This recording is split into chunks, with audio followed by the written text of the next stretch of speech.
Sa Taytay, Palawan, viral ang batang binihisan on the spot ng kanyang mga guro sa pagdalo niya sa moving up ceremony.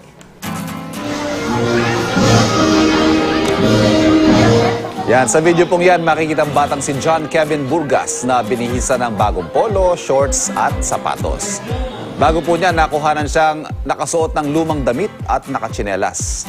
Ibang-iba sa mga bago at plansyadong uniforme ng kanyang mga kaklase. Ayon sa uploader, nag-ambaga ng mga guro para mabigyan ng maayos na damit ang bata. Batid daw kasi nilang hirap sa buhay ang pamilya ni John Kevin. Araw-araw naglalakad ng malayo ang bata, papasok at pauwi sa eskwela. Burgas, 78A.